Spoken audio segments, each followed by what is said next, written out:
अस्सलाम वालेकुम, मैं हूं अब्दुल सत्तार। आप अलग न्यूज़ देख रहे हैं। तारिक मतीन हमारे साथ हैं। एक मौसम था कि हमने प्रेस कॉन्फ्रेंसेस देखी। Islamabad press club, national press club वो गढ़ था, महवर था प्रेस कॉन्फ्रेंसेस का। तो उसके बाद अब हक़ाइक़ धीरे-धीरे सामने आ रहे हैं। एक हकीकत सामने आ गई है। पीटीआई रहनुमा ने एक प्रेस कॉन्फ्रेंस की है और अपनी उस प्रेस कॉन्फ्रेंस पर, जिस पर काफ़ी सवालात उठे थे। माफ़ी भी मांग ली उन्होंने। अच्छा, ये हैं कौन, इनके बारे में भी बताइए।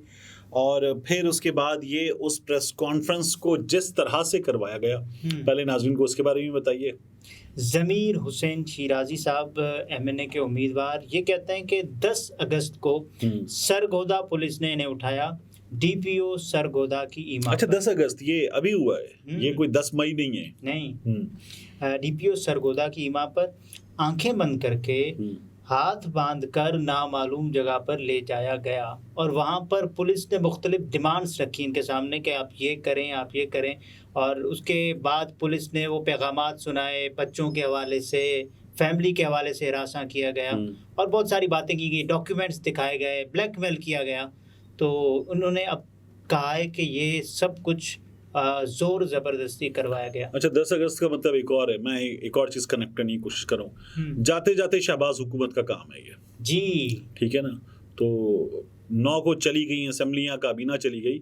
शहबाज शरीफ साहब गालिबन 13 को गए हैं। तो ये जाते जाते शहबाज हुकूमत का उस वक्त का काम है, ये उस दौरान हुआ है। जो इन्होंने बताया है कि इनके साथ हुआ, ये तो कई लोगों ने बताया है। इसमें मुझे सबसे पहली मिसाल याद आती है अबरारुल हक की। अबरारुल हक ने एक ट्वीट किया बाद में, यानी अबरारुल हक ने प्रेस कॉन्फ्रेंस की।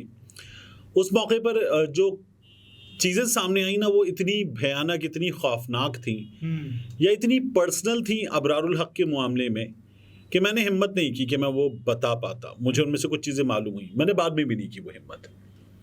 फिर अबरारुल हक का मैंने एक बार जब वो पहुंच गए लंदन, प्रेस कॉन्फ्रेंस की, उसमें वो रो दिए। ठीक है। और रोने के बाद अबरारुल हक हमें फिर 24 या 48 घंटे के अंदर शायद लंदन में नजर आए। अलीम खान के बिजनेस इवेंट पर वो मौजूद थे, वहाँ पर उनके प्रोजेक्ट पर।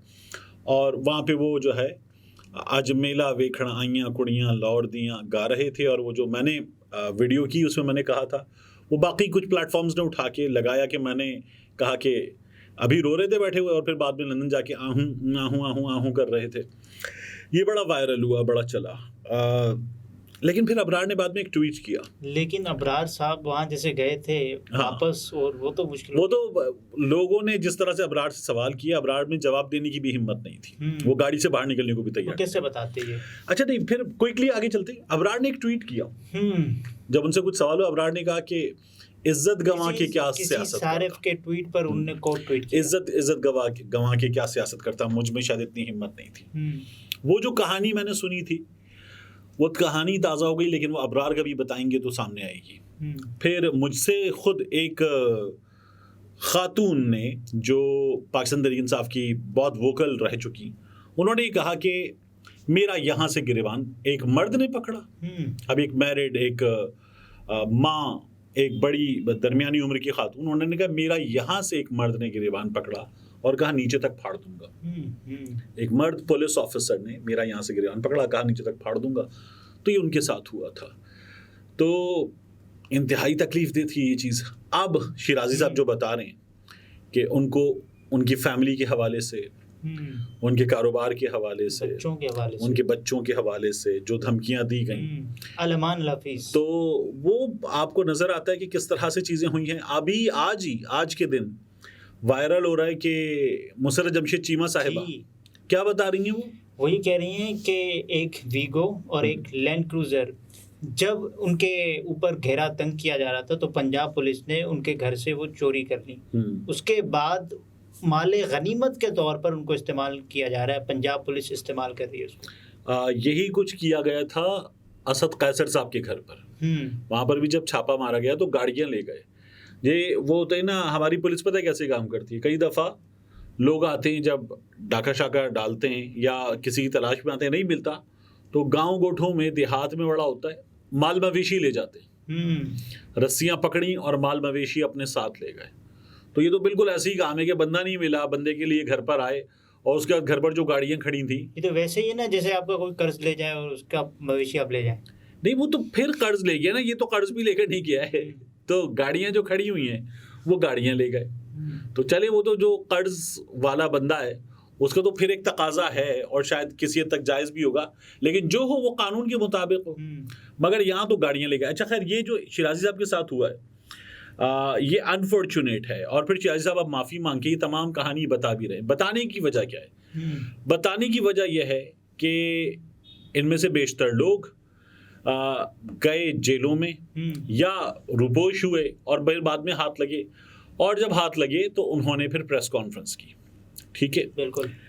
अच्छा, इमरान खान के बारे में हमारे यहाँ सियासतदानों ने भी और अक्सरियत से सहाफ़ियों ने, बड़े बड़े नामों ने मशहूर कर दिया, ख़ास तौर पर नून लीग के सियासतदानों ने, कि ये आदमी जेल जाएगा ना तो ये 24 घंटे नहीं निकाल सकेगा, ये 3 दिन नहीं निकाल सकेगा। ये कहा जाने लगा कि शेव नहीं करने देंगे, उनका हुलिया बिगड़ जाएगा। अच्छा, हुलिया वगैरह को भी छोड़े, राना सनाउल्लाह साहब का एक जुमला था, इसको जिस चीज़ की आदत है वो चीज़ इसको हम जेल में नहीं देंगे, और फिर देखिएगा आप ये कैसे निकालता है। लेकिन वो अभी अच्छा जेल में। अब इमरान खान जो है वो 5 अगस्त से अब कुछ 1.5 महीने के करीब होने को है, और इमरान खान जेल में है और इत्मीनान से जेल में है।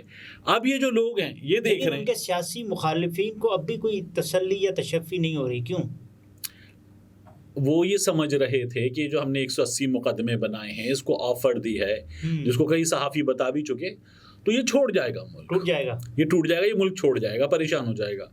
फिर उनका ये ख्याल था कि जब हम इसको जेल में डाल देंगे तो ये जो घर के बाहर पीटीआई के लोग जमा करके बैठ गया, पहुंचो जमान पार्क, पहुंचो बनी गाला, कप्तान हमारी रेड लाइन, बाहर जमा किए हुए लोग, और गिरफ्तारी देने से बच रहा है हर हाल में, तो ये जो है ये तो जेल में एक दिन नहीं निकाल पाएगा, ये दावा था। अब वो बड़े परेशान है। अच्छा, एक वक्त में तो ये बात बड़ी मशहूर हो गई थी, प्रेस कॉन्फ्रेंस जब खान साहब आए, उन्होंने कहा कि मैं मीडिया टॉक इसलिए नहीं कर रहा कि मैं पाकिस्तान तहरीक-ए-इंसाफ छोड़ रहा हूँ, तो उन्होंने भी ये बात पहले क्लियर की। तो अब इमरान खान साहब अगर जेल काट रहे हैं तो अब ये बात दूसरों को बड़ी बुरी तरह से काट रही है कि ये तो जेल काट रहा है, बाकी तो चले गए पिया देश। अब तो बाहर नारे लग रहे हैं, तेरा यार मेरा यार, कैदी नंबर 804, ना बागी ना गद्दार, कैदी नंबर 804, तो ये नारे लग रहे हैं, ये वीडियोस यार तेरा यार मेरा। अब वो जब ये नारे लगेंगे तो फिर कैदी नंबर 804 जो है वो जेल में होते हुए भी अपना कद बड़ा कर रहा है, वो जेल में होते हुए अपनी पॉपुलैरिटी बड़ी कर रहा है। और आप देखिए, जो मैं आपको इस वक्त स्क्रीन पर दिखा रहा हूँ, आपको दिखा रहा हूँ मैं, तो एक आई खबर कि मियां नवाज शरीफ 15 अक्टूबर को आएंगे, शहबाज शरीफ का बयान था जी। फिर अताउल्लाह कासमी साहब जो इनकी अपनी फैमिली के भी हैं और वो बरखुरदार कहते हैं दोनों मियां बिरादरान को, वो और इनकी जानिब से वो पीटीवी के हेड भी रहे एमडी, और उन्हें फिर मुख्तलिफ जिम्मेदारियां आर्ट्स काउंसिल वगैरह नून लीग की जानिब से दी गई। वो कासमी साहब ये कहते हैं अपने कॉलम में, दूसरी चीज़ देखिए कि 10 अक्टूबर को मियां साहब आ रहे, ये ऐलान हो गया। फिर उसके बाद आपने वो देखा था अयाज सादिक साहब, मियां जावेद लतीफ़ साहब ने तो बड़ी तारीख है, वो 1575 बार मियां नवाज शरीफ पाकिस्तान वापस आ रहे हैं, सब कुछ हो चुका है इस 4 साल के अरसे में। अब फिर नई तारीख आई है 21 अक्टूबर को मियां नवाज शरीफ साहब वापस आ रहे हैं। मुझे उतना यकीन है कि वो नहीं आएंगे।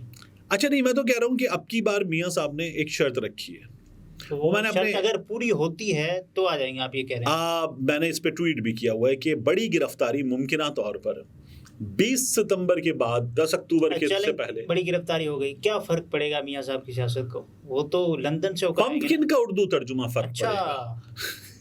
तो मियां साहब की सियासत कर ले पंपकिन, तो मियां साहब जो हैं उनकी सियासत को इतना ही फर्क पड़ेगा, क्योंकि देखिए लोग इस बात से क्या कनेक्ट करेंगे कि मियां साहब कैसे वापस आ रहे हैं।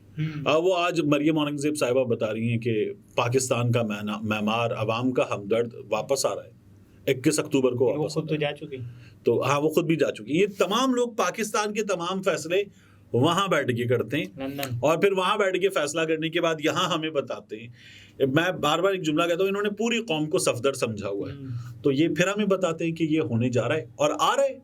मियां नवाज शरीफ वापस आ रहा है, शेर आ रहा है। नाज़रीन, ये तारिक मतीन थे, गुफ्तगू आपने मुलाहिज़ा फरमाई। इजाज़त दीजिए, अल्लाह हाफ़िज़।